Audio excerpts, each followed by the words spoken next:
Oi, pessoal, tudo bem? Conforme eu prometido, então eu vou finalizar o conteúdo da nossa disciplina com essa aula gravada. Essa aula não cai na prova, mas eu acho importante a gente tratar desse assunto para que a matéria não fique sem um fechamento, ok? Então, eu denominei essa aula como aula final, aula 6, e o conteúdo que vai cair na prova é da aula 1 até a aula 5. Já está disponível para você no Blackboard, ok? Então, vamos lá. Lembram-se que eu parei na Era Vargas, que foi da época de 1930 até 1945, é também denominada de Primeira República, ou República de Café com Leite, tá? Por que café com leite? Porque se alternavam no governo os presidentes, né, de São Paulo, que era grande produtor de café, e de Minas, que era um grande produtor de leite.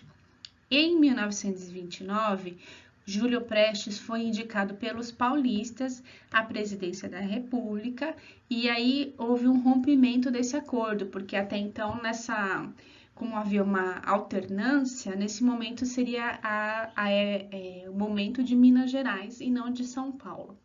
Então, o governo mineiro vai apoiar Getúlio Vargas nessa eleição, e Getúlio vai acabar perdendo para Júlio Prestes, essa eleição de 1929. Júlio Prestes não vai assumir o cargo, porque aí vai acontecer o golpe denominado Revolução de 30, que vocês já devem ter estudado, ok? Getúlio vai assumir em novembro de 1930, essa é a data considerada o fim da República Velha. O seu mandato vai durar 15 anos e ele pode ser dividido em 3 grandes períodos. O primeiro período é chamado de governo provisório, o segundo período acontece após a promulgação da Constituição de 34 e o terceiro período é chamado de Estado Novo, que vai de 1937 até 1945. O que acontece na Era Vargas? Então, uma intensificação do êxodo rural e a mudança muito grande na urbanização. Então, os centros urbanos começam a abrigar grandes indústrias e acabam sendo densamente povoados, desordenadamente, gerando muitos trabalhos, produtos e serviços, mas tornam-se uma espécie de aglomerados urbanos. A Revolução de 30 leva Getúlio Vargas ao poder e vai abrir um período de intensas modificações. Na economia, a gente tem aceleração e consolidação do processo de industrialização, com o deslocamento, então, as pessoas que estavam na área agrária, no setor agrário, né, rural, eles vêm para o setor industrial e se concentram nas grandes cidades, certo? No plano social, então, esse êxodo rural vai construir uma nova sociedade urbano-industrial e a cultura, a gente tem um novo ritmo imposto à sociedade que vai abrir um espaço para as vanguardas se expressarem e as grandes transformações. Esse período coincide também com as vertentes do movimento modernista, que vocês vão estudar mais para frente quando vocês estiverem em literatura portuguesa e literatura brasileira, certo? O que aconteceu no período chamado governo provisório de Getúlio Vargas? Ele criou alguns ministérios, Ministério do Trabalho, Indústria e Comércio, Educação e Saúde Pública. Ele aprova a legislação trabalhista, bem como a Constituição de 34. De acordo com essa Constituição, a educação deveria ser democrática, humana, laica, geral e gratuita. Isso é um grande avanço para a época. Aprovada essa Constituição, o presidente da República é eleito o chefe do Legislativo. A Constituição também vai instituir o voto feminino, que até então as mulheres não votavam, e o voto secreto. além de eleições diretas para presidente da República. Ela vai consagrar o salário mínimo e a justiça do trabalho. Ela durou muito pouco tempo, porque em 1937 nós tivemos uma outra Constituição que foi imposta por Getúlio Vargas. Em 10 de novembro de 37, ele vai dissolver o legislativo e ele vai impor essa nova Constituição. O mandato presidencial vai passar de 4 para 6 anos e ele vai estabelecer eleições indiretas. O poder fica centralizado no país, né? E essa Constituição vai admitir pena de morte e censura prévia. Ele criou um departamento chamado de Imprensa e Propaganda, que podia censurar todos os meios de comunicação em massa. E o período denominado Estado Novo, que é a fase final do governo de Getúlio Vargas, os trabalhadores passam a ter direito à carteira assinada, fundo de garantia, 13º, férias remuneradas, salário mínimo, são todos os benefícios que nós conhecemos até hoje. Por que ele fez isso? Porque ele é bonzinho? Não. Era bonzinho? Não. Porque ele queria estreitar um relacionamento com a classe trabalhadora e ele, ao mesmo tempo, ele queria enfraquecer os movimentos sindicais, tá? Tem-se uma ideia de reforma na educação, questiona-se muito a escola burguesa, porque ela estaria impedida de proporcionar uma educação capaz de mostrar o sentido real da vida.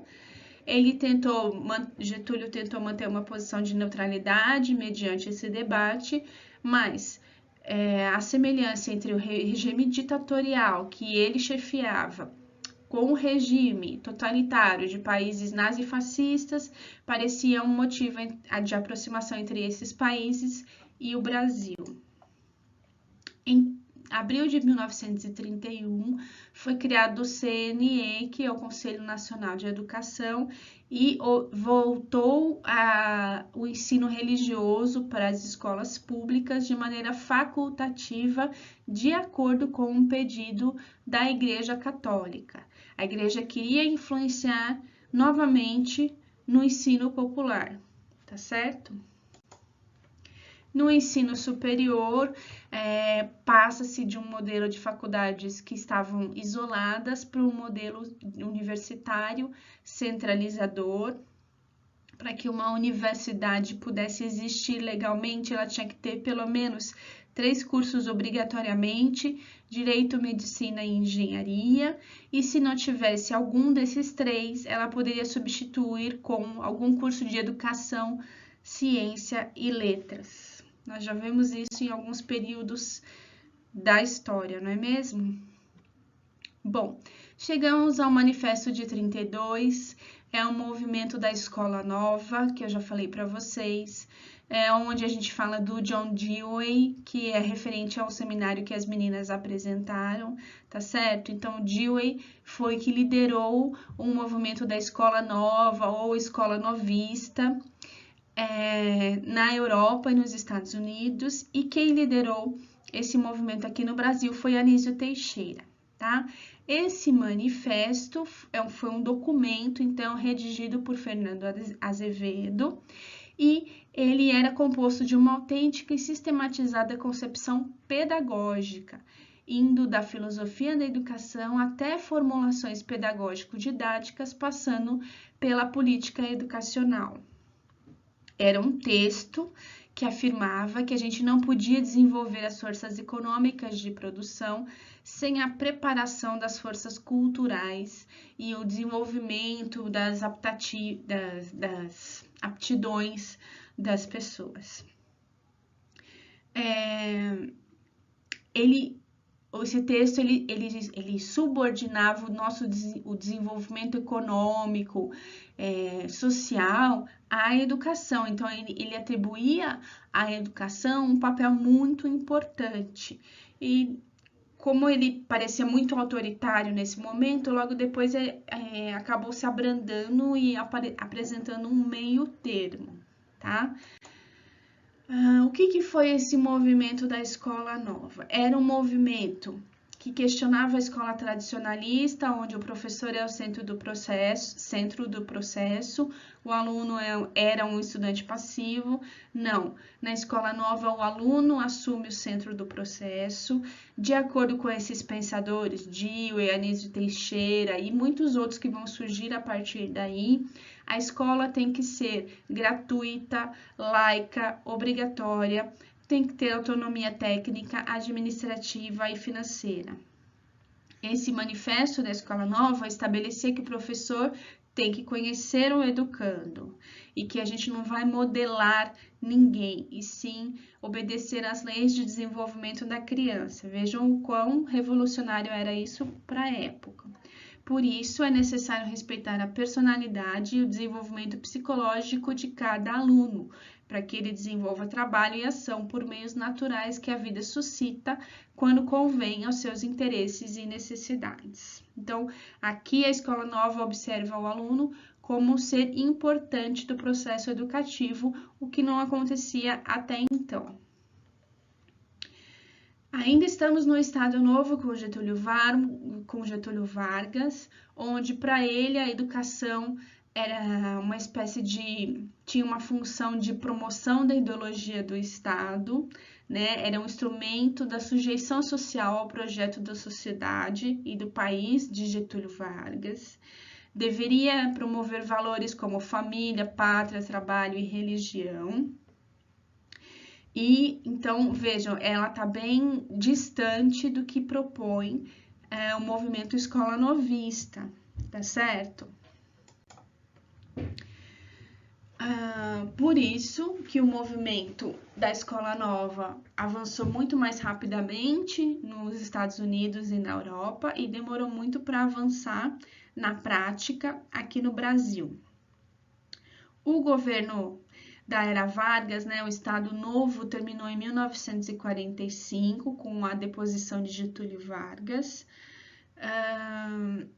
Depois veio o governo de Gaspar Dutra, formou-se a primeira LDB, que é a Lei de Diretrizes e Bases da Educação Nacional, e com o fim do Estado Novo, com a ascensão do Gaspar Dutra, ele ficou no governo de 1946 até 1950, quando novas eleições reconduziram Getúlio Vargas ao governo.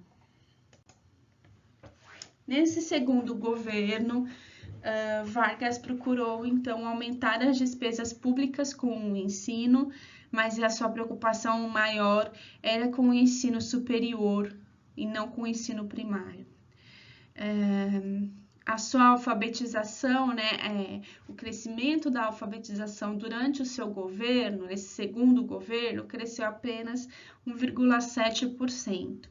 Em 1954, ele se suicida devido a uma conturbada situação econômica no país, e a gente pode dizer que depois da sua morte, a sua biografia mudou muito, porque ele passou a ser conhecido como um dos maiores políticos da história brasileira, sendo pouco lembrado pelos escândalos e problemas que ele atravessou durante o seu governo, os dois governos. O suicídio, no entanto, não pôs fim ao getulismo, ele deu um novo alento, né, ao seu partido, e com a chapa de Juscelino Kubitschek e João Goulart, o partido conseguiu parcialmente, né, entrar no novo governo em 1955 com eleições diretas. Então, até hoje, a era Vargas gera muitas contradições, mas foi extremamente importante para o desenvolvimento do país e para a conquista de bens fundamentais da sociedade. Então, eu termino aqui, nós chegamos até 1950 e a segunda parte agora nós vamos de 1950 até os dias atuais, ok? Obrigada.